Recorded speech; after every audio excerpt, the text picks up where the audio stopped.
Hi friends, ഞാൻ Reshma. Welcome to my channel. ഇന്ന് ഞാൻ വന്നിട്ടുള്ള ഒരു ഓംലേറ്റ് കറിയുടെ റെസിപ്പി ആയിട്ടാണ്. വളരെ ടേസ്റ്റി ആയിട്ടുള്ള റെസിപ്പിയാണ്. ചപ്പാത്തി, ഇടിയാപ്പം, പൊറോട്ട, ചോറിൻ്റെ കൂടെ കഴിക്കാൻ പറ്റിയൊരു ബെസ്റ്റ് കോമ്പിനേഷനാണ്. ഇപ്പോൾ സിമ്പിളായിട്ട് കോഴിമുട്ട കൊണ്ട് ഓംലേറ്റ് കറി എങ്ങനെ ചെയ്യാമെന്ന് നോക്കാം. അപ്പോൾ ഞാനിവിടെ 4 മുട്ടകളാണ് എടുത്തിരിക്കുന്നത്. മുട്ട പാത്രത്തിൽ പൊട്ടിച്ചൊഴിച്ച് കൊടുക്കാം. മുട്ടകളൊക്കെ പൊട്ടിച്ചെടുത്തിട്ടുണ്ട്. 1 ടീസ്പൂൺ കുരുമുളക് പൊടി ചേർത്ത് കൊടുക്കാം. പിന്നെ ഉപ്പ് ആവശ്യത്തിന് ചേർത്ത് കൊടുക്കാം. ഇതെല്ലാം കൂടെ നന്നായിട്ടൊന്ന് മിക്സാക്കി കൊടുക്കാം. സാധാരണ ഓംലേറ്റ് നമ്മൾ പൊരിക്കത്തില്ല, അതേ മെത്തേഡ് തന്നെയാണ്. അപ്പം ദോശക്കല്ല് ചൂടായിട്ടുണ്ട്. എണ്ണ ചേർത്ത് കൊടുക്കാം. എണ്ണയും ചൂടായി വന്നിട്ടുണ്ട്. അപ്പം നമുക്ക് മുട്ട പൊരിക്കാം. ഇപ്പോൾ ലോ ഫ്ലെയിമിലിട്ട് പൊരിക്കാം, അല്ലെങ്കിൽ കരിയാൻ സാധ്യതയുണ്ട്. എന്നിട്ട് വെന്ത് വരുമ്പോൾ ഒരു സൈഡ് മാത്രം തിരിച്ചിട്ട് കൊടുക്കുക. ഫുള്ളായിട്ട് തിരിച്ചിട്ട് കൊടുക്കരുത്, കാരണം അതിൻ്റെ അറ്റത്തുനിന്നും അടുത്ത ലെയർ മുട്ട ഒഴിച്ച് കൊടുക്കണം. അതുകൊണ്ട് മൊത്തം തിരിച്ചിട്ട് കൊടുക്കരുത്. ജോയിനായിട്ട് വരണം, അല്ലെങ്കിൽ മുറിഞ്ഞു പോകാൻ സാധ്യതയുണ്ട്. അങ്ങനെ മറ്റേ സൈഡ് കൊണ്ട് റോൾ പോലെ തിരിച്ചിട്ട് കൊടുക്കുക. റോളായി കിട്ടണം. വന്നിട്ടുണ്ട്. ഒന്നുകൂടെ ഒന്ന് റോളാക്കി എടുക്കാം. മുറിയാതെ റോളാക്കി എടുക്കണ്ട. ഇനി ആ അറ്റത്തൂടെ അടുത്ത മുട്ടയും കൂടെ ഒഴിച്ചു കൊടുക്കാം. ഇങ്ങനെ തിക്ക് റോളായിട്ടാണ് വേണ്ടത്, എന്നാലേ കറക്റ്റായിട്ട് കട്ട് ചെയ്ത് എടുക്കാൻ പറ്റത്തുള്ളൂ. ലാസ്റ്റുള്ള ആ മുട്ടയും കൂടെ ഒഴിച്ചു കൊടുക്കും. അപ്പം ഇങ്ങനെ തിക്ക് റോളായിട്ട് നമുക്ക് കിട്ടും. എന്നിട്ടൊന്ന് പ്രസ് ചെയ്ത് കൊടുക്കാം. എന്നിട്ട് ഈ എഗ് റോൾ ചെറിയ ചെറിയ കഷ്ണങ്ങളായിട്ടൊന്ന് മുറിച്ചെടുക്കാം.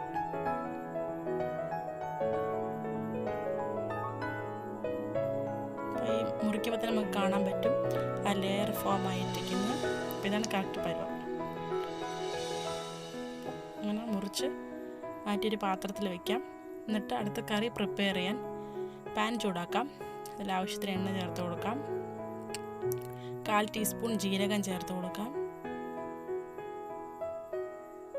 നമ്മൾ ഒരു സവാള മുറിച്ചതാണ്, അത് ചേർത്ത് കൊടുക്കാം. നന്നായിട്ടൊന്ന് വഴറ്റുമ്പോൾ കുറച്ച് കരിവേപ്പിലയും കൂടെ ചേർത്ത് കൊടുക്കാം.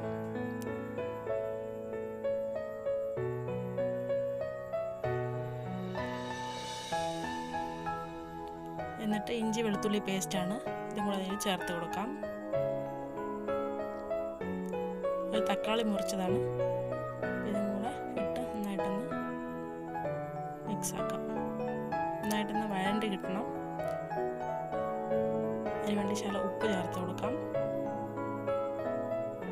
നന്നായിട്ട് വഴട്ടാം. എന്നിട്ട് ഇതിൽ മസാല, മഞ്ഞൾപ്പൊടി, മുളക് പൊടി, മല്ലിപ്പൊടി, ഇത്രയും കൂടെ നന്നായിട്ടൊന്ന് മിക്സാക്കി ആ പച്ച മണം പോകുന്നവരെ നന്നായിട്ടൊന്ന് മിക്സാക്കി എടുക്കാം. എന്നിട്ട് ഗരം മസാല പൊടിയും കൂടെ ചേർത്ത് കൊടുക്കാം. ഇതെല്ലാമായിട്ട് നമുക്കൊന്ന് വഴറ്റിയെടുക്കാം.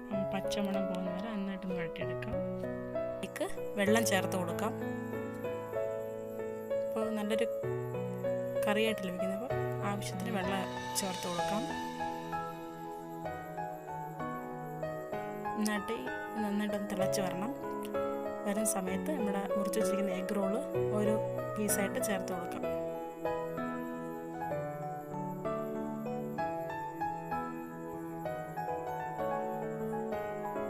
എന്നിട്ട് ഈ ഗ്രേവിയെല്ലാം നമുക്ക് നമ്മുടെ എഗ് റോളിലോട്ടൊന്ന് മേളിലൊന്ന് ചേർത്ത് കൊടുക്കാം. കാരണം ആ ഓരോ റോളിൽ ആ കറി അതിനൊരു ടേസ്റ്റും ഫ്ലേവറിനും വേണ്ടിയാണ്. ലോ ഫ്ലെയിമിലിട്ട് വേണം കുക്ക് ചെയ്യേണ്ടത്. അതുപോലെ ആ കറി എല്ലാം ഇട്ട് ആ റോളിൽ അകത്തോട്ട് കയറത്തുള്ളൂ, നല്ലൊരു ഫ്ലേവറും ടേസ്റ്റും കിട്ടത്തുള്ളൂ. എന്നിട്ട് ഈ ഓരോ റോളും ഓരോ സൈഡും തിരിച്ചിട്ട് കൊടുക്കാം. നല്ല 2 സൈഡിലും കൂടെ ആ കറിയുടെ ആ ടേസ്റ്റ് അകത്തോട്ട് ഓരോ റോളിലോട്ടും പോകത്തുള്ളൂ. ഇപ്പോൾ നമ്മുടെ ഓംലേറ്റ് കറി റെഡി ആയിട്ടുണ്ട്. ഫ്ലെയിം ഓഫ് ചെയ്യാം.